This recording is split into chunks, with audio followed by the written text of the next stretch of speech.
Nono ano, vamos iniciar nossa semana hoje com a correção da nossa matéria, né, de produção de texto. Lembra que eu falei para vocês na sexta-feira que hoje eu estaria corrigindo os textos da nossa produção de texto, e nossa primeira correção hoje vai ser na página 150 do artigo de opinião, lembra? E a gente começa com a leitura do texto A Verdadeira Meta. Na verdade, assim, esse texto ele fala sobre o esporte no Brasil, né? E fala de como o brasileiro gosta do esporte. Mas muitas vezes não tem conhecimento de outros esportes além do futebol. E aí, nesse texto,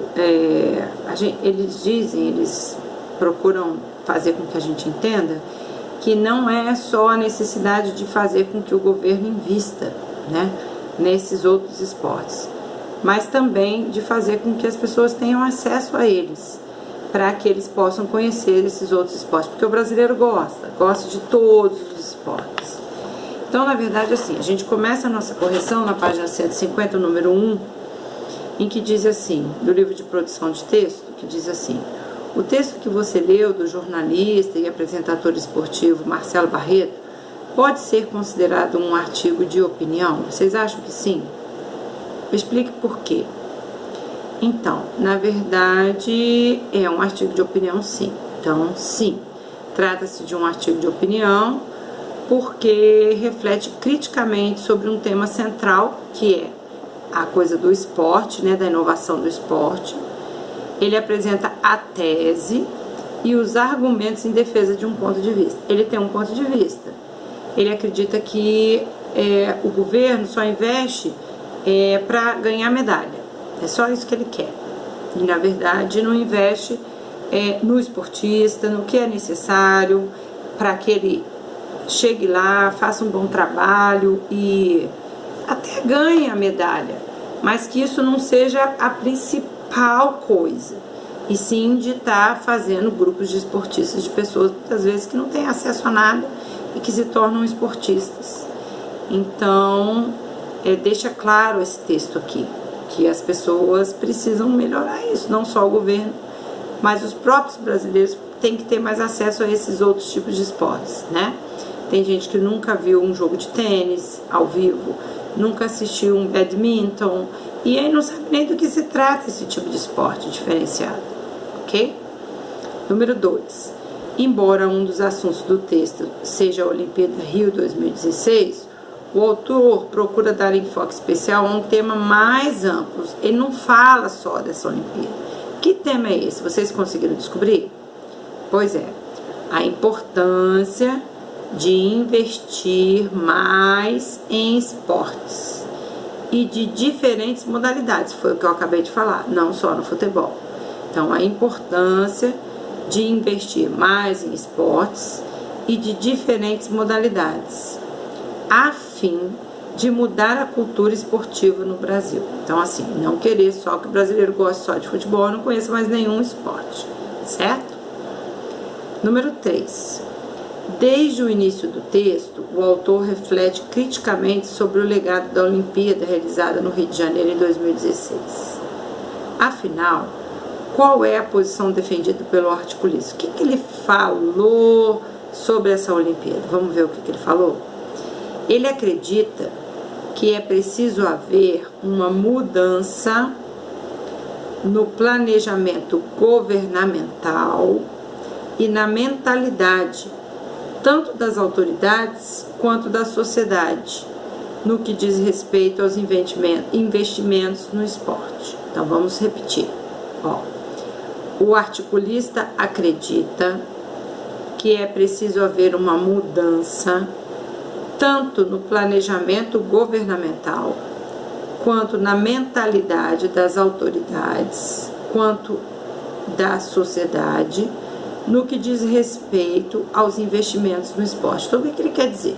Que tanto o governo quanto a sociedade, as autoridades da sociedade, precisam pensar de outro jeito, precisam se preocupar nesses investimentos, quanto o atleta deixa de competir porque não tem quem chegue lá e patrocine um atleta. A gente está cansado de ver isso acontecer no Brasil, não é verdade? Continuando.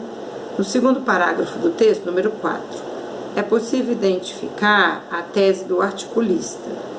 Retire do texto a passagem que ilustra a posição central do autor. Então, a tese, gente, é a principal ideia do nosso texto. Então, qual foi a tese desse texto? É assim, tem uma frase lá que deixa claro. Numa abordagem mais ampla, que me interessa mais, o foco no alto rendimento é o equívoco. Então, vou repetir. Numa abordagem mais ampla, que me interessa mais, o foco no alto rendimento é o equívoco. Eles querem ter poucos esportistas, mas que ganhem medalhas, ao invés de investir em muitos esportistas, para que todos eles possam competir, possam até ganhar medalha. Então, na verdade, o erro é esse, para o articulista.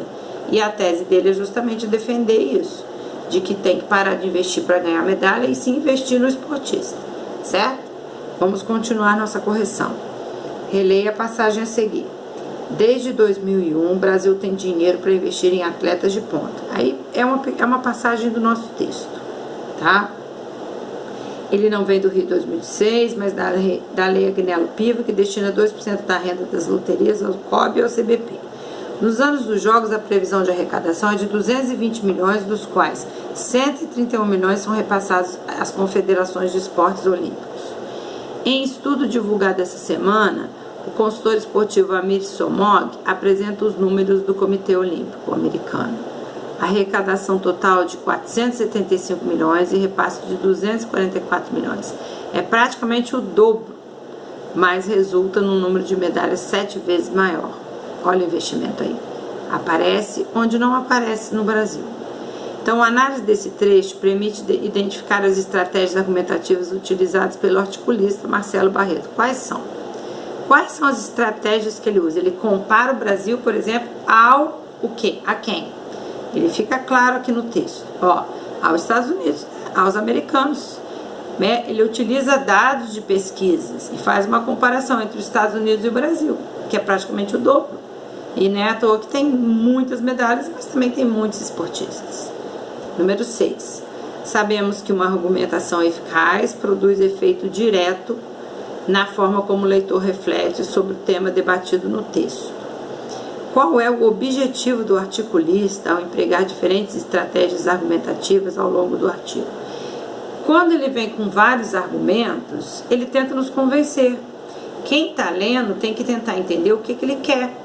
E aí ele vem com vários argumentos que comprovam que o que ele está falando é certo. E ele tenta nos convencer. Então, na verdade, o que nós vamos escrever aqui?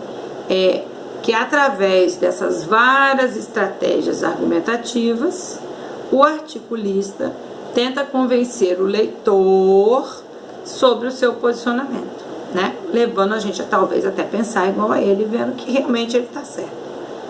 Número 7. A linguagem de um artigo de opinião pode variar de acordo com o público-alvo, contexto de circulação, entre outros fatores. O texto de Marcelo Barreto oscila entre a formalidade e a informalidade. Retire do texto 2 passagens que revelem o uso de linguagem coloquial e 2 outras que exemplifiquem o emprego da norma padrão. Então, assim, a norma padrão é aquela que a gente usa e a forma coloquial, uma mais, né, complicada, mais difícil para a gente entender, que não é a que a gente usa. Então, tem vários exemplos, tá, gente? Linguagem formal tem, vai pipocar os tweets, a gente pode colocar, assim, hashtags, coisas que a gente fala no dia a dia. Já na linguagem formal, né, a gente tem outras falas, por exemplo, do aspecto esportivo. Outra coisa que ele fala muito, pioram suas marcas. Outro, as escolas deveria caber a disseminação dessa cultura. Isso tudo é muito formal, não é mesmo? Então tem várias coisinhas que vocês podem colocar da linguagem formal da linguagem formal, isso é fácil. Número 8. Sabemos que o artigo de opinião é um gênero textual que se caracteriza pela subjetividade, né, que quando a pessoa dá a opinião dela, e pela parcialidade, porque ela também é parcial. Que marcas de linguagem no texto lido deixam clara essa subjetividade? Justifique sua resposta com passagens do texto. Então, na verdade, assim, são várias linguagens que a gente consegue ver lá, quando ele coloca as opiniões dele, né? Então, assim, uso da primeira pessoa do singular, tá? Aí vocês podem achar alguma coisa onde ele diz assim, uma das imagens que mais me marcaram, tá vendo? Tá falando dele mesmo. Eu acredito e assim por diante. Ele sempre usa primeira pessoa do singular, ok? Agora a gente para aqui e num segundo vídeo, que é a nossa segunda aula, a gente vai corrigir paz social, ok?